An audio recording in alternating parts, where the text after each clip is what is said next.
Vocês já ouviram falar naquele termo, né? O golpe do vigário. O que era o golpe do vigário? Essa você aprendeu, né? Eu não sabia da frase em cima. Mas esse é o golpe do vigário. Então o vigário não quer se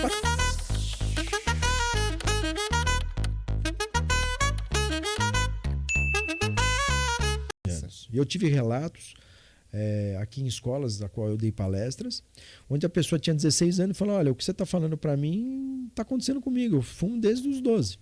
Desde os Então 12. acontece. Então acontece. Então você tem realizado essas palestras de conscientização? Muitas. Eu acho que eu já fiz mais de 20 escolas aí. Aqui em Bragança, na região? Eu acho que, olha, Na região. eu acho que a região toda aí. Bacana. Então a gente faz esse trabalho de conscientização. Você acha que é o papel da Polícia Civil de conscientizar essas pessoas, de chegar... Sem dúvida nenhuma. Sem dúvida nenhuma. A gente, veja, mais importante do que prender alguém ou de pegar um criminoso é você conscientizar. Aliás, o segredo está na conscientização, na doutrinação e na educação. Quais são os desafios, agora falando um pouco também sobre os crimes digitais que vem na cabeça, quais são os desafios de vocês combaterem crime digital hoje? Primeiro, você tem dois tipos de vítimas aí, que são as maiores, tá? Você tem o menor de idade, e o crime digital, ele atinge essas pessoas. Na verdade, não é o crime digital, né?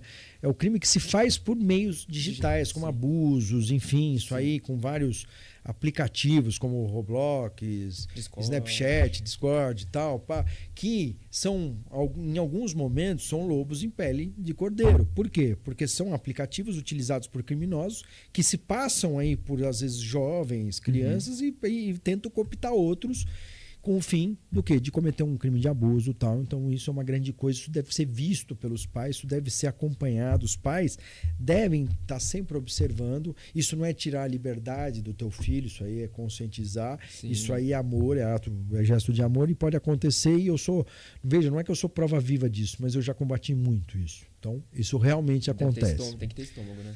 Tem que ter estômago mesmo, tá? E a outro tipo de vítima são os idosos, a partir dos 60, 65 anos. Por quê? Hoje a tecnologia ela andou muito rápido. Ela evoluiu muito. Quer dizer, 10 anos para cá, tá? A coisa mudou muito. Então hoje você tem a inteligência artificial, você tem aí, bot, enfim, né? Você tem várias ferramentas, vários aparelhos que podem ser usados para o bem e para o mal. E o crime migrou para o mal. Tá?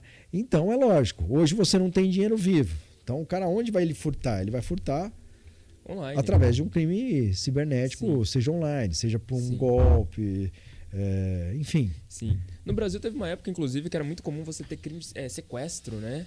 Nossa, fazer um sequestro relâmpago. Você vê, isso aí vem acabando, né? Hoje você até tem casos de sequestro, mas para o cara fazer um Pix. Sim, muito incomum. Para o cara fazer mas lógico que foi bem mais reduzido, né? Hoje antes você tinha crimes aí, bom, você vê, olha que absurdo, as empresas pagavam em dinheiro os seus funcionários em um determinado dia do mês. Geralmente no quinto dia útil. Então era assim, Esse período que acontecia, era a linguiça pro cachorro. Olha só. Entendeu? Então, lógico, isso aí foi diminuindo, vieram as contas bancárias, quer dizer, houve a distribuição para o banco, aí você tinha a saída de banco, mas também atingiu o idoso, porque o idoso ia levantar a sua aposentadoria, pegava em dinheiro vivo, e o criminoso estava olhando isso. E agora, então, hoje, da mesma forma que aumentou a criminalidade digital, através dos chamados crimes cibernéticos, nós também aumentamos a segurança. Por quê? Por quê? Porque hoje o dinheiro não está circulando. Então o cara tem uma segurança a mais. Né? A pessoa tem uma segurança. Inclusive, aconteceu um caso curioso comigo umas 3 semanas atrás. Eu queria só insistir numa coisa antes de você falar.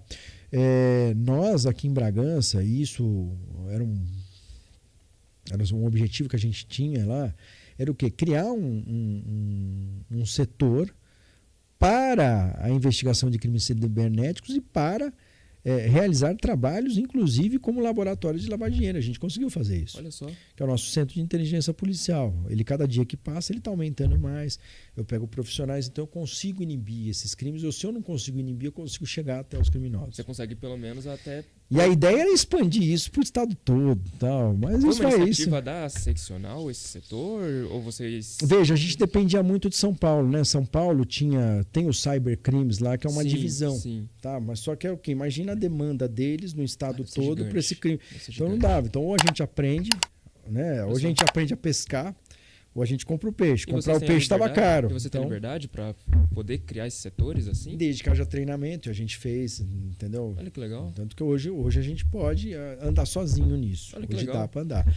Lógico que a demanda é grande, mas dá para andar. Eu ia dar um exemplo que aconteceu 2 semanas atrás de crime digital. O meu pai me ligou desesperado perguntando: Iago, onde você tá? Aí eu falei: não, tô em casa, né?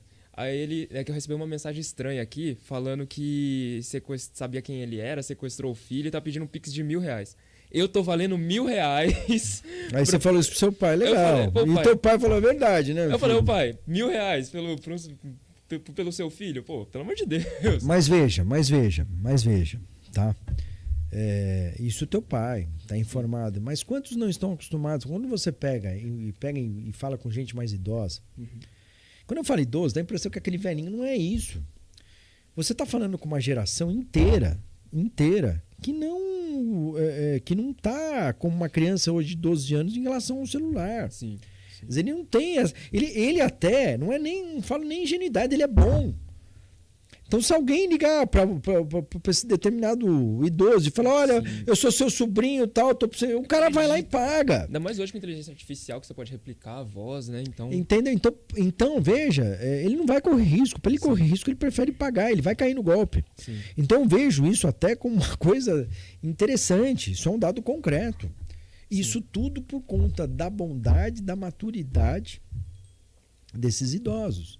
Você está entendendo? E o cara faz, ele não quer correr risco, ele prefere cair no golpe. Sim. Na dúvida, paga aí. Que vai, né? Ainda mais R$1.000 a pessoa pensa, não faz a correlação de valor. Antigamente, sequestro era R$10.000 pelo seu filho. 10 mil era pouco também. É inflação, Sandro, tá caro as coisas.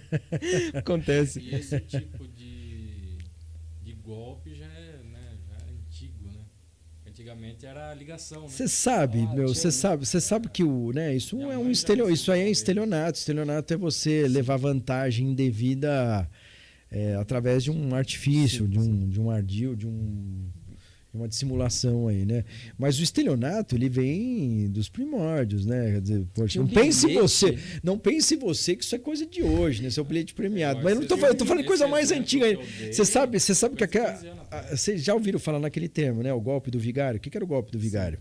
Eu não faço ideia. Eu conheço a expressão. Então, você conhece a expressão. Você caiu no golpe do vigário, você caiu no golpe do estelionato. Conto do vigário. No conto do vigário. O que era o conto do vigário? O vigário era uma autoridade religiosa lá em Portugal.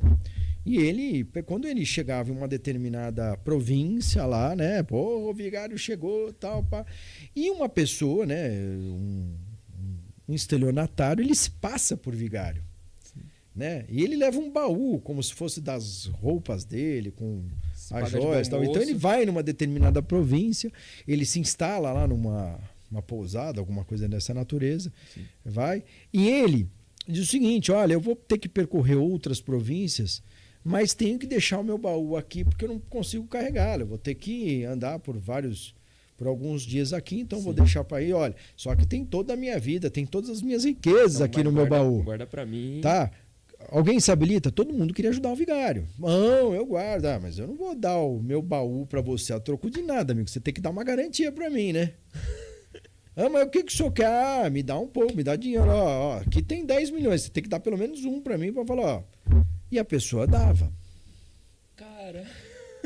O vigário pegava o falso vigário e dava no pé. E a pessoa guardava aquela caixa, aquele baú. Aí quando ele abria, ela só era terra lá dentro. Aí veio o golpe, né? O golpe do vigário. O conto do vigário. Eu sabia dessa, Diego? Essa você aprendeu, né? Aprendi agora. Eu sabia da frase em si, mas esse é o conto do vigário. Então o vigário, né? O cara se passava por vigário, pedia uma garantia, né, para aquela pessoa, e todo mundo queria ajudar o vigário. O vigário era aquela autoridade religiosa, né? Era quase um papa, lá o bispo, né? Vai negar alguma coisa? Era o bispo. Não, vai lá, não, mas eu preciso de garantia, né? Todas as minhas coisas, né, as minhas riquezas, as minhas joias estão todas aqui, ó. Até deixo com você, mas você tem que dar uma garantia. O cara vai. Você vê que a criminalidade não é uma coisa brasileira ou do mundo, é da história, é do ser humano. Faz parte da história, né? É do faz ser parte humano. Da história. Olha, então, né? Isso foi legal. Isso foi legal. Vou dormir com essa. Vou pensar com essa. Mas enfim, Sandro, vamos falar agora sobre um outro tema também delicado, que é violência doméstica, que eu acho muito complicado.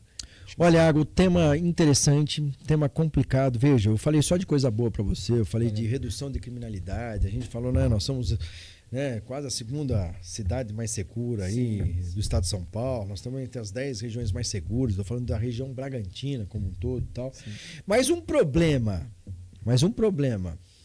que ele abrange lá uma realidade quase que nacional, é mundial, aí a questão da violência doméstica, tá? Sim. E por que isso? Porque a violência doméstica ela não tem grau de escolaridade, ela não tem Não tem idade. Então não tem idade, não tem padrão ou classe social. Sim. Tá? A violência doméstica, ela tá desde o cara que é sitiante, até o cara que está no grande centro. Perfeito ou não? Sim. Então, às vezes eu estou numa cidade que pode não ter crime nenhum, pode ser aquela cidade que não tem crime, mas tem violência doméstica. Sim. Até porque é muito fácil você ter segurança das ruas, mas o problema está dentro de casa, né? Então você não Mas quando consegue fala em dentro de casa, você está imaginando uma perspectiva sua. Sim. Eu estou falando uma perspectiva meio que geral. Então você pega, quer dizer, eu estou, né, até sendo injusto, mas aquela pessoa que mora numa área rural. Sim. O cara vai lá, toma um monte de cachaça, volta para casa e enche. E outra, quando você fala em violência doméstica, todo mundo associa a violência doméstica com aquela questão da violência física. Sim. Mas a violência doméstica ela vai muito além disso. Ela não é só uma violência física. Sim. Tá? Ela está muito ligada à violência moral, psicológica, patrimonial, sexual. Sim. Tá? Então a gente está numa realidade hoje, né? Até eu brinco, né? Naquela novela Gabriela, Cravo e Canela, né? Houve uma regravação e aparecia lá o José Wilker, que é até falecido José Wilker. E ele era um fazendeiro, era um coronel lá, né? E ele casa com a mulher, ele pega pra mulher, vá se lavar que hoje eu vou lhe usar. Vou lhe usar. Tá, essa frase ficou até conhecida, não é isso? Lembra disso? Sandro Noveleiro. Sandro Noveleiro. Mas é uma novela... Sim, é conhecida. Poxa, conhecida. Faz parte da nossa cultura. Sim. Entendeu? E quando ele fala isso, aquele é um exemplo claro, concreto do que é uma violência sexual, uma violência doméstica sexual. Quer dizer, veja, ele não tá nem aí se ela quer... Ele quer se autossatisfazer. Vá se lavar, hoje eu vou lhe usar. Quer dizer, olha que coisa... É um abuso psicológico. Não só psicológico, quer dizer, é sexual também. Isso é violência doméstica, não tenha dúvidas. Aí eu pergunto para você, Iago, você está num Brasil que tem uma grandeza continental. Uhum. É uma coisa você está no estado de São Paulo, alguma coisa você está num estado lá do Norte e Nordeste. Roraima, como que monitora? Eu não vou dar nome, mas imagina isso. Entendeu? Então, quer dizer, a gente está numa realidade ainda que é complicada. E mesmo assim acontece. Você tem quantos casos de feminicídio aqui? Sim. Quais são os desafios para prevenir? Olha, Iago, a gente vem conscientizando bastante, tá? Eu mesmo, num trabalho que eu fiz aí, quando eu fiz o curso superior de polícia, fiz um trabalho, me engajei nesse tema. Foi o último curso que eu fiz na Polícia Civil, isso aí para eu galgar a chamada classe especial, que é a última classe promocional da Polícia Civil. E tinham 3 pilares lá que a gente podia escolher, né? Um deles era a questão da organização criminosa, tal. Era uma coisa que eu já tinha visto bastante. Não interessou tanto? Não me interessei muito. Aí tinha a questão lá da tecnologia da informação, inteligência policial também, já tinha visto lá. E tinha a questão do quê? De uma maior atenção às pessoas em situação de vulnerabilidade, tá? Como eu sempre fui constitucionalista, dei aula de direito constitucional, tenho especialização em direito constitucional, eu falei, esse é o tema que te interessou que e me interessou, tá? Então, a partir daí eu fiz esse estudo, fiz um trabalho, fui fazendo um trabalho científico e tal, então fiz muita pesquisa. E uma das pesquisas que eu vi, Iago, inclusive um pesquisador, foi um professor da FGV, da Fundação Getúlio Vargas, ele colocava o seguinte: olha, em municípios onde você não tem um setor, um órgão, uma delegacia especializada no combate à violência doméstica,